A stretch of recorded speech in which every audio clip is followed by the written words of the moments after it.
In 72 hours, someone would decide whether Earth lived or died. Captain Maya Rios intended to make sure it wasn't the invader. Concord Station hung like a lantern between constellations, a cathedral of glass and alloy where empires haggled over shipping lanes and tiny nations traded dignity for protection. In that glare, humanity kept to the shadows. Our delegation's alcove was so small you could miss it by blinking. 3 chairs, a borrowed console, a flag older than any ship in dock. Delegates in embroidered atmosuits drifted past as if we were furniture. Some of them laughed softly when they thought we couldn't hear. General Vark of the Ruck Hall made no effort to whisper. 12 patrol craft, he said, talons ticking the rail. A resource species pretending to be a polity. Laughter answered him. I wrote the words down on a plain gray tablet because history deserves footnotes. The council session ambled through tariffs, mineral quotas, and patrol maps that always seemed to funnel pirates toward weaker worlds. I answered as I always did, polite, careful, unremarkable. That was the mask, and it had been for 50 years. When the adjournment chime rang, I walked the long curve of Corridor H past gardens tuned to alien chemistries to Quarters 7C. The door sealed, the lights dimmed. My palm print woke a device that did not exist. Admiral Aaron Park, Earth Strategic Command, at the face in the secure window. He looked like any overworked uncle, lines at the eyes, coffee stain at the collar. Only the crow-steel insignia on his lapel would have terrified any historian of Earth. Vark performed, I said, called us farmers, counted our ships for the room. Good, Park replied. People who miscount get bold, bold people overreach. He glanced off-screen. Aegis protocol is at -71 hours. Phase 1 can move inside 6. I let the mask slip for the first time all day. They issued an ultimatum, sir. The Ruck Hall broadcast went system-wide, surrender in 72 hours or face sterilization strikes. They listed 3 names. We were one of them. I've read the text. Park's voice softened. Remember your grandfather's story about Lexington? Stand your ground, don't fire unless fired upon. The point wasn't the muskets. It was the neighbors, farmers, printers, immigrants learning to stand together. Same lesson, new sky. Outside my window, tugboats nudged a freighter labeled Hearth and plow toward a fuel spine. To a scanner, it was a slow bulk carrier. I knew the truth beneath the paint, splinter armor under the hull, concealed reaction mass, generators that woke like tigers. We've hidden for half a century, I said. Is the galaxy ready for what we've been building? The question, Park said, is whether we are ready to keep what we reveal on a leash. He leaned in. Last checks, your cover holds? Quartermaster for an agricultural consortium, I recited. Mediocre negotiator, charming if you like stubborn. No one has ever asked why the mediocre one knows half the station by first name. He smiled. Americans call that little league learn every field, every umpire, every quirk of the fence. The rest of Earth learned it too. A tone chimed on his end. Maya, we will not start this fight, but we will end the habit of hunting the weak. Hold position. When the clock hits 0, you'll know. The window went dark. I stared at my reflection. Brown skin, dark hair braided back, a tiny scar at the lip from a childhood bike crash. Humanity did not look like a conqueror. We looked like teachers, nurses, welders, soldiers who took night classes. That had been the idea all along. My console chirped with an open bulletin. The council had posted aid opportunities for human refugees, contingent on mineral rights and policing concessions. Charity with a hook. I archived the message. Later, I would read it into the record. Down in the cargo bays, I knew human crews were swapping out overalls for pressure blacks. In quiet corners of the station, custodial drones who weren't drones at all mapped exits and blast doors.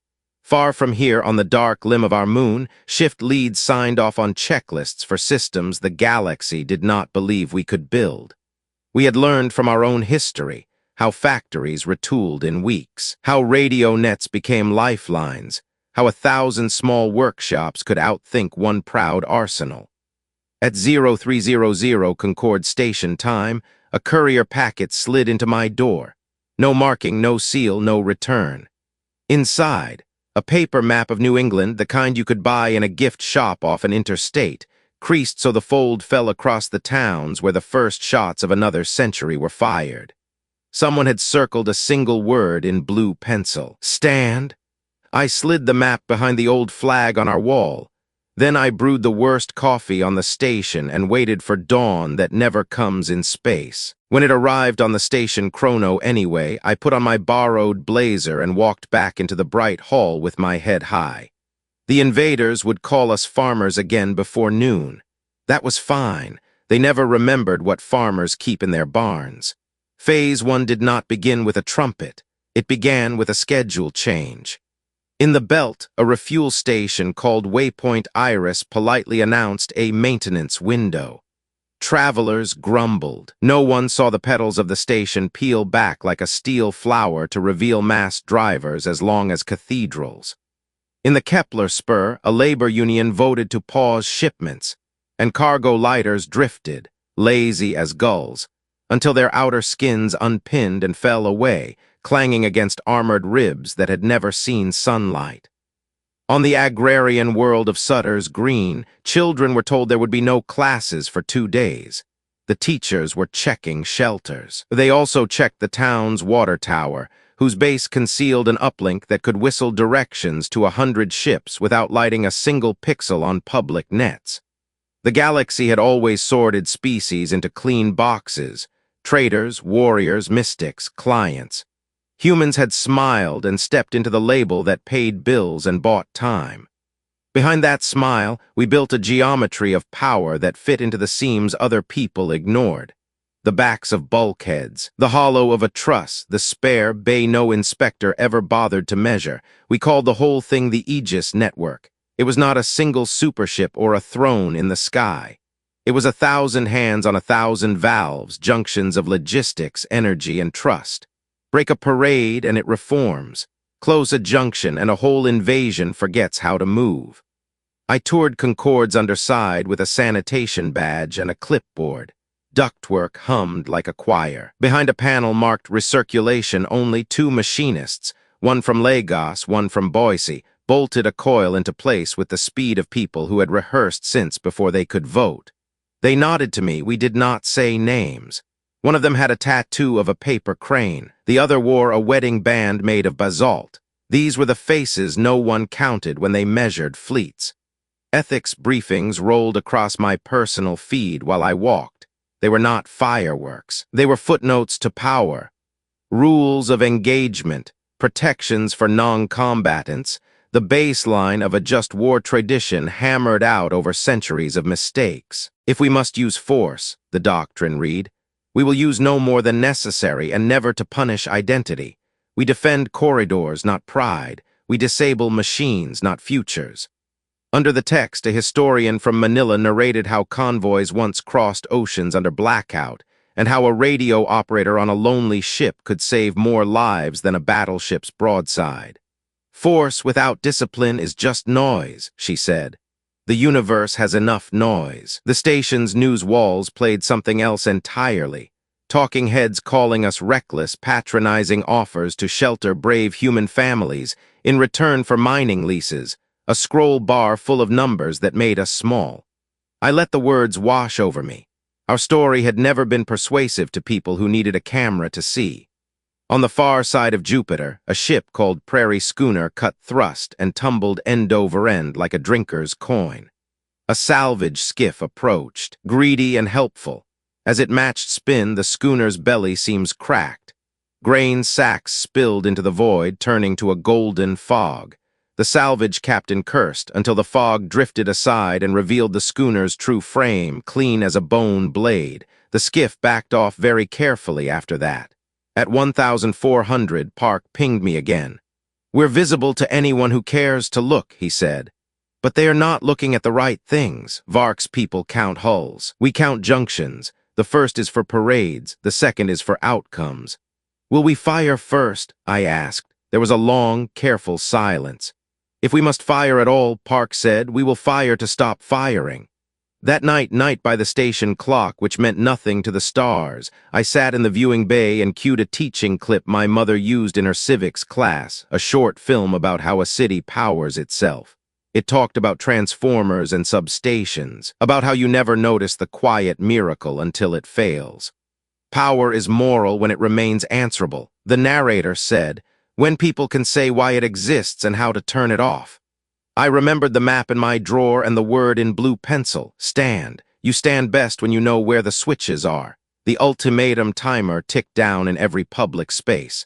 61 hours, then 60.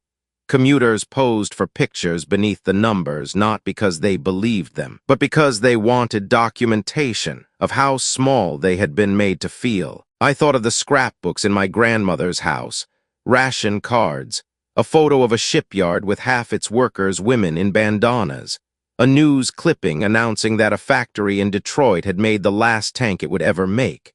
You keep such things to remind yourself that ordinary people, given a map and a job, can pry history off its rails. At 5 minutes to midnight, a message from a minor world blinked onto the diplomatic net. Earth, if you can hear this, we will not sell our children to buy our silence. It was signed by 27 names I did not know. I saved the message and whispered them back one by one like prayer. The clock reached 59 hours. No trumpet. Just a maintenance window that moved to another system, and the quiet geometry widened another degree. At minus 40 hours, the galaxy began to notice us the way you notice a house when the lights flick on at all the windows at once. The Zaffron array in the Vega Spur registered energy signatures, outside calibrated scale. An analyst with a face like a polished coin wrote the note, and then against training wrote, impossible. On Vercrystal, spectrometers sang in harmonics their designers had never heard. A telepathic collective withdrew in pain from a corridor near our solar pole and filed a first-ever medical advisory. Avoid deep contact with human minds at this time. They were not harmed by hate. They were bruised by intention. On the dark limb of our moon, Admiral Park slid his chair forward and said one sentence, "Begin revelation." The words rippled out through channels that pretended to be warehouse schedules and weather feeds and church potlucks. In the asteroid neighborhoods, work lights went out and something older woke. The space around Jupiter flickered like heat over a highway, and a ship the size of a county courthouse resolved into view, then a ship the size of a stadium, then a ship the size of a city district. The indomitable heart finished its long breath and stepped out of hiding. Concord Station's public feeds stuttered. Then they filled with people filming the thing no one believed. Merchant hulls molting like cicadas, scaffolds unfolding into gun galleries, cargo cranes retracting to reveal beam apertures hidden in plain sight. A child laughed on one of the videos. Someone shushed her and then started laughing too, the weird laugh people make when the sky behaves like a door. Vark called an emergency session of the council and arrived wearing a breastplate carved from the jawbone of a conquered beast. He pounded the rostrum. He shouted about law and prerogative. The cameras loved him. The numbers on the bottom of the screen loved us. I took my 3 steps to the microphone and said, "On behalf of Earth and her free communities, I request recognition." Vark pointed a talon at me and made a joke about wheat and shovels. History will remember that as the last joke of the old order. "General Vark," I said softly, "please move your ships away from minor worlds. We will not allow you to test your weapons on neighbors." He laughed exactly once. The indomitable heart arrived at Mars orbit lightning quiet, as if a cloud had remembered how to be steel. If you had put it nose to nose with Concord Station, the station would have blinked first. Its hull plating was segmented like a muscle. Kinetic scars on its skin faded as you watched, heat bleeding into arrays that drank it like rain. Around it, smaller shapes snapped into place, not escorts so much as shepherd dogs. Park opened a channel that everyone could hear, mostly because he let them. "General Vark," he said, "you issued an ultimatum to 3 peoples. They have declined, so have we. You may go home intact, or you can keep sailing toward ours and we will stop you. We will do it in a way that lets you tell the story later. Threats, Vark hissed. Boundaries, Park answered. On Concord's quiet side, I met with an Athrian minister who had asked for privacy and brought a gift, a cone of woven fiber that smelled like wintergreen. I should tell you our finding, she said. When we press against human minds, we feel not hunger but guardrails. It is like approaching a cliff where someone has built a fence and then planted flowers along it. That sounds kinder than we deserve, I said. Perhaps, she replied, but the fence is real. We spoke of law. In school, Americans learn a civic fable that power is safest when it is split and argued over in public. I did not tell her how often we have betrayed the fable in practice. I did tell her that Aegis had a sunset clause and a ledger. Every deployment would be logged, every strike reviewed. Even if you never see the book, I said, the habit of keeping it changes the hand that writes. At minus 32 hours, the Rukhal fleet crossed a line we had drawn light years out and called simply do not. Their formation was as good as their press releases, a flying fortress of old victories. They did not slow. They believed numbers had sacred power. In fairness, that had been true for them so far. The Heart's external cameras stayed on. Concorde schools canceled classes and projectors bloomed in gyms and cafeterias. An elementary on deck J streamed a teacher whispering, "This will be in your children's books." A kid asked if that meant there would still be books. The teacher cried and said yes. I stood again. "General," I said into the world, "I know you think we are weak because we grow food and run clinics. We do. That is the strength we prefer. But we remember another sort, too, and we have kept our receipts. It is an American thing to keep receipts. Memos in shoeboxes, emails in archives, pocket constitutions scuffed at the edges. It is also a human thing, which is the better part. We had spent 50 years accounting for the quiet work and designing a way to make loud work answer to it. The camera red light went out. The timer beside the council crest slid past 31 hours. The gymnasium stayed full. Mars gained a second sun as the Heart flexed its shields for the first time. The galaxy inhaled. We let it hold the breath. The emergency session convened in under an hour, a speed that would have impressed me yesterday. Delegations overflowed the primary chamber and filled the arcades above, faces pressed to balustrades, craning for a better view. Someone had turned the ultimatum clock so every camera frame caught it. 30, 14, 55. General Vark arrived last, flanked by captains whose armor had been polished hard enough to throw spears of light into the rafters. He took the center, hands spread, the posture of ownership. "Counselors," he said, voice pitched for effect, "you see what humans have done. They have lied for half a century. They have built engines of war inside our markets. They have mocked our law. Give me sanction to remove this disease." No one moved. The old habit of nodding to Rukhal gravity had cracked in the last 12 hours. On the lower tier, the Aelathi ambassador tapped a stylus, metronome steady. Beside her, the Osrim delegate typed the same 6 words 3 times, then deleted them. The room wanted a script. It had none. I pressed my request light. "Captain Rios," the moderator said, relief naked in his tone. "You may speak." I did not raise my voice. I had learned from school teachers and sergeants that quiet can carry further than shouting. Humanity recognizes that we have kept secrets. We kept them because a habit formed here. The strong ate the weak while the gallery argued the meaning of teeth. We chose to be underestimated until we could make a better offer than fear. Laughter from Vark's row. "An offer," he said. "From prey?" "From neighbors," I answered. "Here are our terms: end wars of expansion, end slave markets, arbitration before fleets, protection for corridors used by refugees and traders regardless of flag. We will enforce these terms with the least force necessary, and we will publish what we do." The moderator swallowed. "On what authority?" "On the authority of those who ask us to stand with them," I said. On the center screen appeared a face I had never seen in person. Chancellor Imre of the Aldaran Pact, flanked by the yellow field that always looked like sunrise. "We place our fleet under temporary human command," she said. so that our children may stay in their schools. Then the crystal choir of the Vaiksari sang, "We ask the humans to guard our evacuations. We will pay nothing but gratitude. We will accept nothing but mercy." I tried not to cry on camera. Vark tilted his head, small predator curious. "Mercy, a new word in your mouths. It's an old one," I said. "We forgot it many times. We wrote it down anyway." The Athrian minister stepped forward. "Our collective has voted to refrain from probing human minds without consent. We advise the council to treat their intentions as legible by their actions, not by our gifts." A dozen smaller worlds spoke next, some with whole governments, some with teachers holding up class rosters like petitions. A pattern emerged across languages and species. "We will not sell our children."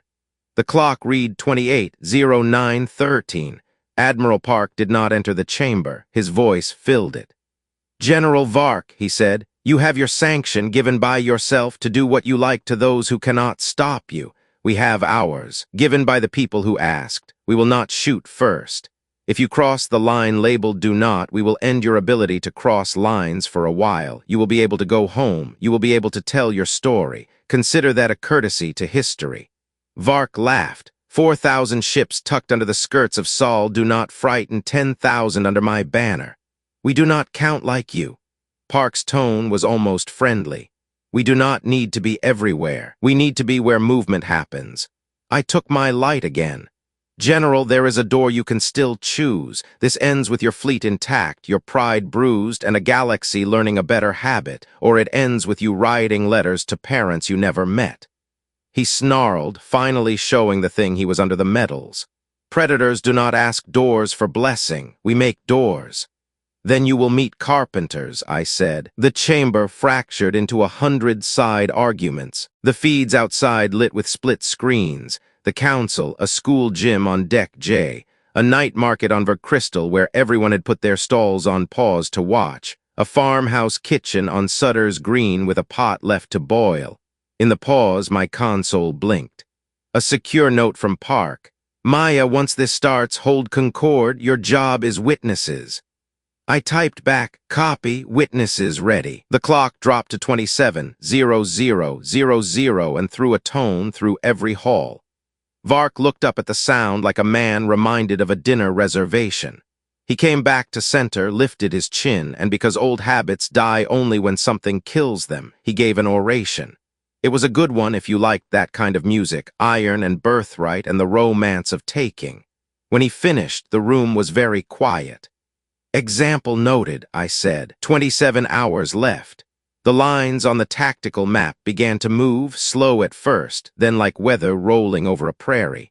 The school on Deck J dimmed its lights to lower the glare on the projector. The farmhouse on Sutter's Green turned off the stove. Someone in the Vermarket started to pray in a language I did not know, and someone else timed the breaths. We had made a better offer than fear.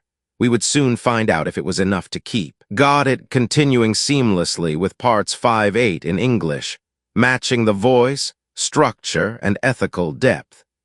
Each part is crafted to land within your requested length window and to carry forward the themes you set up. The first warning was not a blast, but a shadow. Lanes dimmed, beacon buoys blinked patterns that meant nothing to most pilots and everything to the ones who had ever sat through a Coast Guard safety class back home.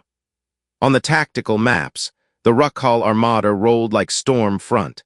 Layered crescent, dread carriers at the navel, destroyer screens arrayed in a geometry that had frightened a dozen small nations into tribute. They advanced as if physics itself wore their banner. In Luna Command, Admiral Park did something that would make no sense to anyone who believed only in mass and speed. He closed 3 ordinary depots and redirected a constellation of tugs. The change looked like a logistics hiccup. It was not. Every invasion runs on fuel, vectors, and stories. Cut anyone and movement turns to noise. The Aegis network had been designed to grip all 3. "Status of non-combatants?" Park asked. "Green," said Lieutenant Saavedra. Corridors flagged. Concord schools on shelter schedule. Sutter's Green and Ordega hollow underground. Volunteer nets spun up. Mutual aid is trending. Mutual aid. There it was, the small word that once stitched neighborhoods together after hurricanes and made sure a stranger's freezer didn't spoil when the lights died. We were about to try it at interstellar scale. I stood in a Concorde alcove and watched the Ruck-Hall vector toward a line on the plot that wasn't a line at all, just a zone where patient minds had predicted they'd be hungry. The indomitable heart hung there, not defiant so much as unyielding, like an oak in wind because its roots were latticed through the hill. General Vark opened a channel without ceremony. "Final offer," he said, teeth bright as polished ivory. "Submit, relinquish your lanes, and pay the stipend we require, or we prune you for the health of the forest." Park's reply was mild. "Forests grow when shade and light are shared, General. You have mistaken pruning for appetite. That sounds like surrender wrapped in poetry." "It is a boundary wrapped in civics," Park said. "One last time, do not cross." Vark cut the line. Concorde's council chamber filled to the eaves again. The moderator tried for order and got something noisier, fear braided with awe. I pressed my request light. "For the record," I said, "Earth reiterates rules of engagement. No first strike, no fire into cities, disable before destroy, rescue before humiliation, publish everything." "Ridiculous," hissed a merchant prince whose fortune had been built selling both sides of small wars the parts needed to keep hating. "Transparency feeds enemies." "Transparency feeds trust," I said, "and trust feeds stamina."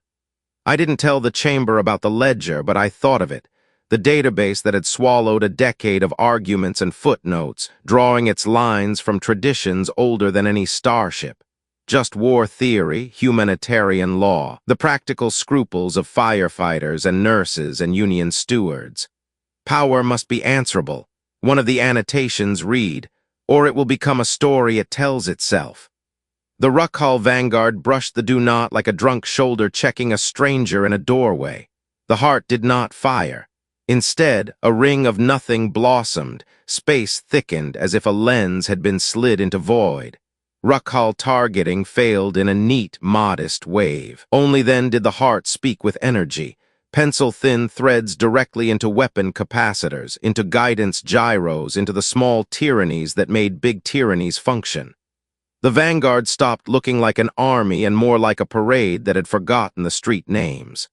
Vark bared his teeth again, this time not to smile. He committed his second ring and ordered saturation fire. The sky came apart into pure glare. We held.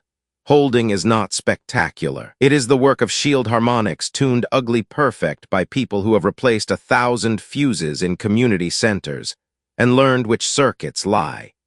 It is the work of hospitals that have practiced mass casualty drills so often that real panic can only find tiny places to nest.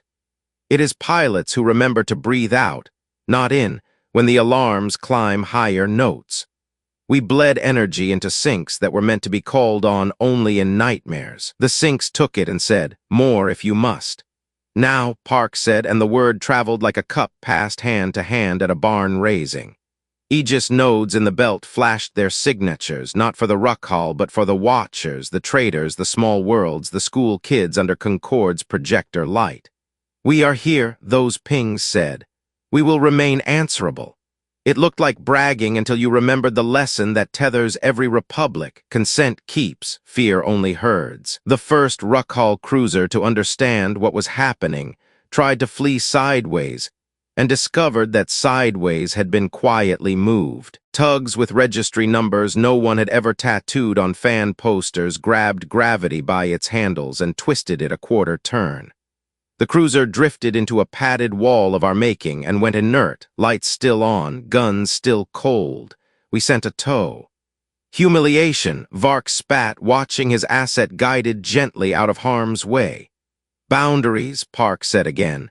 "This ends without funerals if you let it." But predators taught by conquest often can't hear the words that would free them. Vark poured more ships into an angle of attack that had worked every time before. The angle met Carpenter's. You could measure it in minutes or in pages, but the number I think of is 800, the seconds between Vark's full barrage and the moment his flagship blinked its lights in a pattern that any sailor, on any ocean in any century, could translate as distress. The ruck hull fired first and worst. Beam, slug, particle, lattice, every alphabet their academies had written down. The heart took the opening chords and bled them into emptiness. Not untouched, we paid, you always pay, but standing. In medical, Chief Wren refused a chair and called for the triage cadence we had trained till it lived in muscle memory.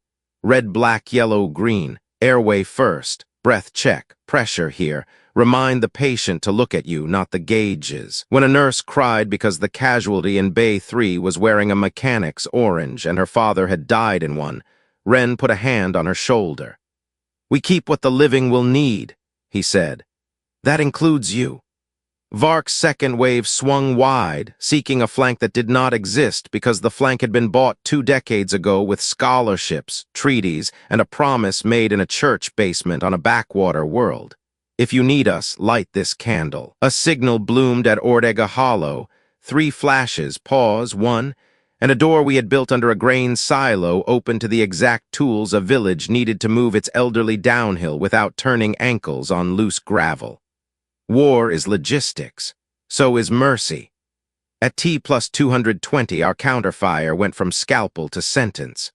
We had held long enough to name our terms in more than policy.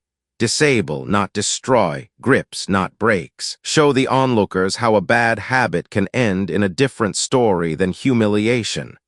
The Heart's guns did less shooting than editing. They wrote into Ruck-Hall systems the absence of arrogance, scrubbing aim bias, cooling hot circuits until they had to do math slowly, forcing close-range bridges to switch to hand talk and substance over spectacle. Still, steel meets bone. We lost a tug at T+311. The crew rode the shock in and didn't come out. Park took off his glasses, cleaned them with a shirt tail, put them back on, and said, "Log the names." He did not bow his head. He has never been a man for camera-sized grief. He just made sure the ledger marked where the bill had been paid and by whom. In Concord's gym, a teacher with a voice like autumn explained to a room of children why reactors hum and why today's hum would be louder and why that was safe. She drew a shield on a whiteboard and wrote, "This is a promise." Behind her, the feed showed the Heart interpose itself between a Ruck-Hall carrier and a corridor reserved for freighters and hospital ships. The carrier launched a wave of drones tuned to chew through anything, then found their teeth sunk into rubber and rope. The drones died by the million. Rubber and rope lived. Someone cheered. The teacher reminded the room, "We clap for craft, not ruin." At T+477, Vark tried something clever.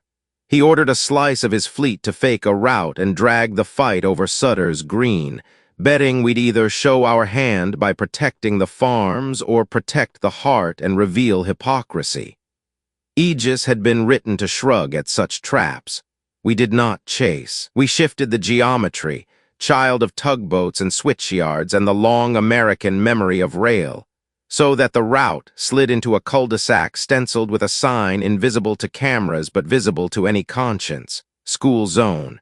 "Yield," Park said on open channel, the word plain as a road sign. "Yield and we will tow you clear." Some captains did.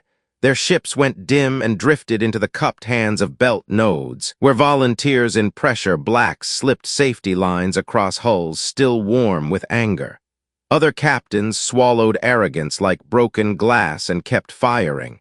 They discovered, one by one, that the universe is very large, but patience can make any room feel small.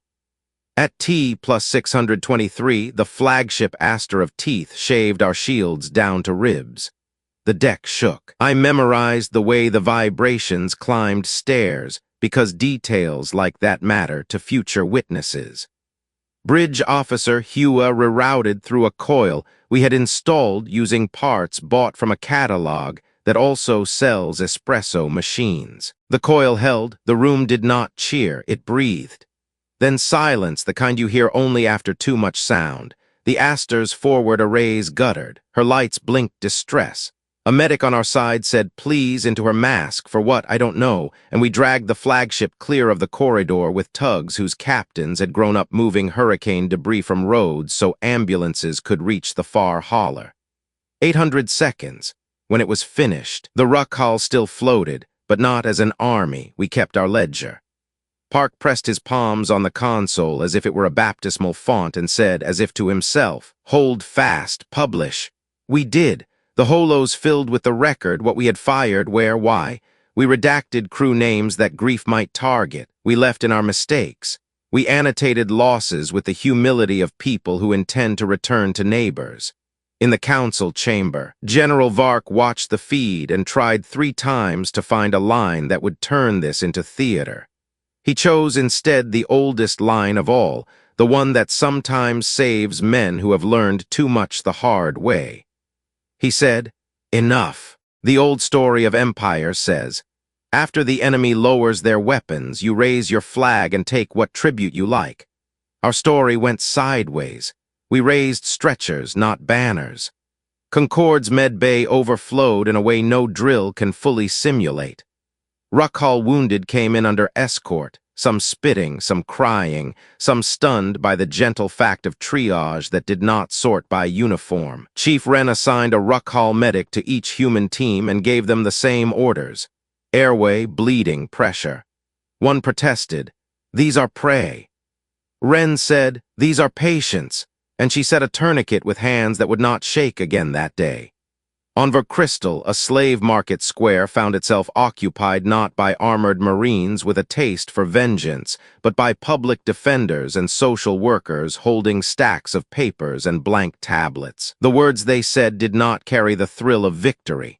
They carried the vocabulary of repair: status hearing, safe harbor, food stipends, reunification, trauma care. The owners of the market discovered that a civilization can be brought to heel with clipboards if the clipboards are backed by will, ledgers, and volunteer kitchens.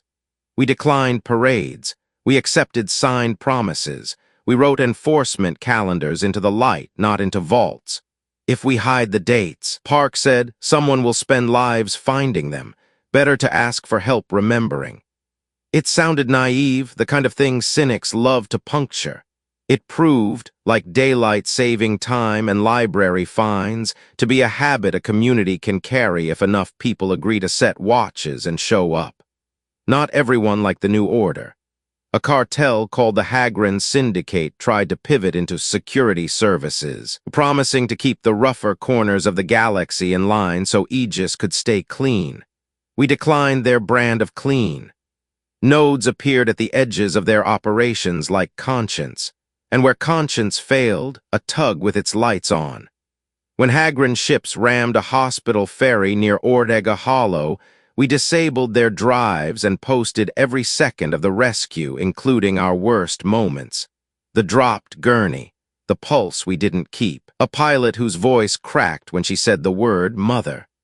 1 billion viewers watched without the glee of spectacle. Many cried. More donated to rebuild the ferry and then donated again to train pilots who do not crack. Inside our own house, the arguments sharpened as they should. Aegis's oversight board met under hollow lights and fought like family. A labor organizer from Boston wanted more disclosure. A miner from the Spur demanded more say for small worlds. A chaplain from Lagos asked that we pause weapons tests on Sundays, not for God's sake, but for the sake of giving families a predictable day when no alarm will call a parent away from soup. We added the pause. In wartime, we published the change. Vark's officers read it and mistook it for weakness. It was breath control. General Vark came to Concorde with armor polished less, a limp where ego had lived. The chamber held its breath the way crowds do at funerals they didn't expect to attend. He faced me and did not look away. "Your carpenters," he said, "hit my hammers. They held. I can kill Rios. It is the only arithmetic I respect. But I have learned today that your arithmetic subtracts in another column. Our ledger has margins," I said, "space to correct. Do you demand our humiliation?" "We require your change," I answered. End raids, end taxes on corridors, end markets where people are inventory, audit your captains, publish. If you need help, ask. We will not gloat, we will verify. I am a predator, he said, tasting the word to see if it still nourished him. So are we, I said, but we keep fences and we plant flowers along them. Vark did not smile. He did a harder thing. He nodded. The Rukhal Charter, the one with the devouring claws, lost its teeth in ink first, then in practice. Some captains quit. Some stayed and learned to breathe in air that did not smell like awe. We paid more bills. A volunteer tug crew that had pulled the Aster clear went home via a detour, straight into a meteor scatter the models had called unlikely. 3 funerals. Someone sent their names to the ledger with a request. Please mark them as the cost of gentleness so we do not forget that it costs. The board agreed. We published that too. Months turned into a ring on a child's height chart penciled on a kitchen wall. Corridors stayed open. The market index for guns sold to bullies shrank. Masks and tools for medics rose. Skeptics still found microphones. They have built an empire of manners, one pundit scoffed. It will fall to the first punch. It did not, because the manners had teeth and a published calendar and people who would sweep gym floors after meetings and write names right. We did not install a throne. We installed a help desk. 1 year later, the council's hall looked the same and could never be the same again. The flag of Earth did not grow larger. The aisle around it did. When I stood to open the Accord Review, the crowd sounded like a new kind of weather, steady, complicated, alive. Reports came in as if from a school district proud of its quiet victories. Piracy on the Axion run down 83%. Corridor wait times cut by half for medical craft. Disputes in the Omal Weave settled without firing because both captains knew their logs would be read aloud.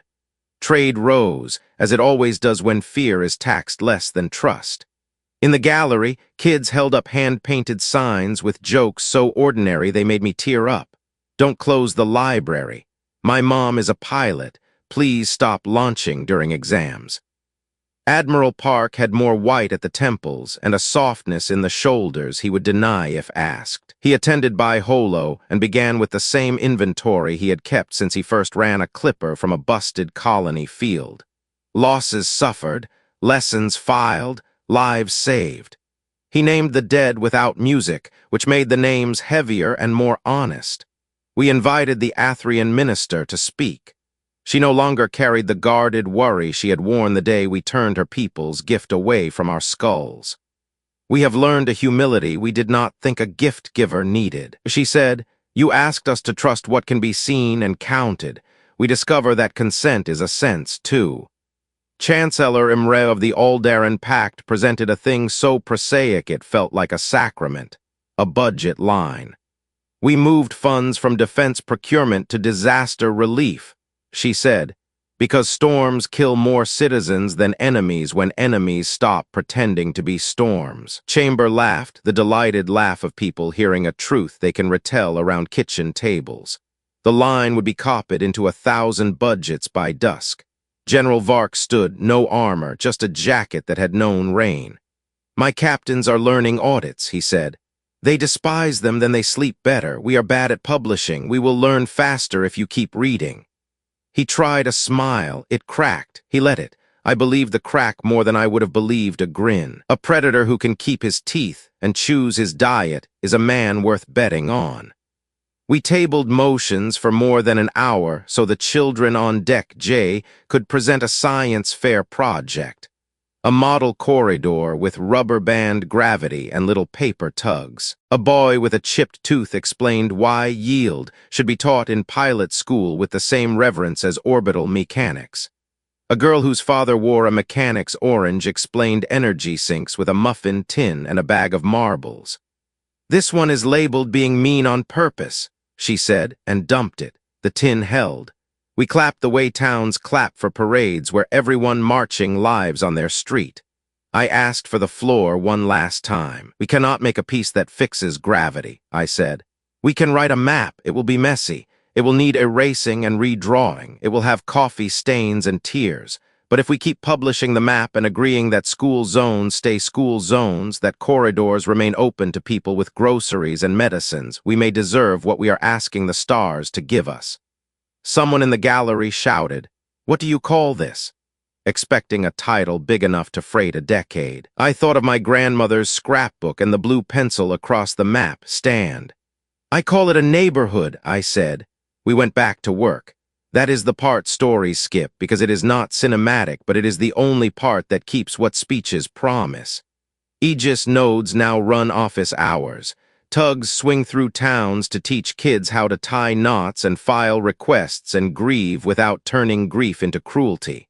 The ledger grows. We write the mistakes thick and we draw flowers by the corrections, not to predify the wrong but to mark the cost of writing it.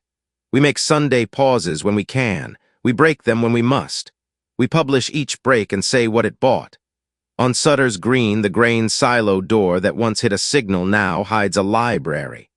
The first shelf holds manuals, compressions per minute, wound packing, reactor basics, a curriculum for stubborn neighbors who mean to be useful. The second shelf holds recipe cards in a dozen hands. The third shelf holds the ledger's printed annual, because data stored only in light can be erased by light, and books forgive storms.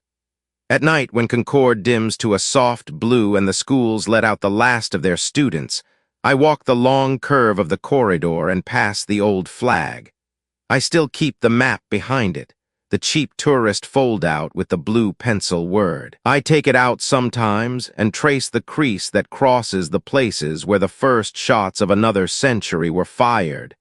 Then tuck it away again, because the point isn't the romance of resistance. It is the boring, holy labor of maintenance. We were called farmers once, and they meant it as a wound. Farmers know that fences are not walls, but promises you mow around and fix when a post rots. Carpenters know that doors are not invitations to conquer, but choices you must make again and again. Tugs know that any ship can drift and any ship can be towed if someone keeps a hand on the line. Aegis was never a throne. It is a hand-lettered sign at the edge of town that says, in a dozen scripts and 3 languages invented last year, "Welcome, school zone. Do not." And below that, in smaller print, the sentence that has turned out to be our whole revolution: "We will stay answerable."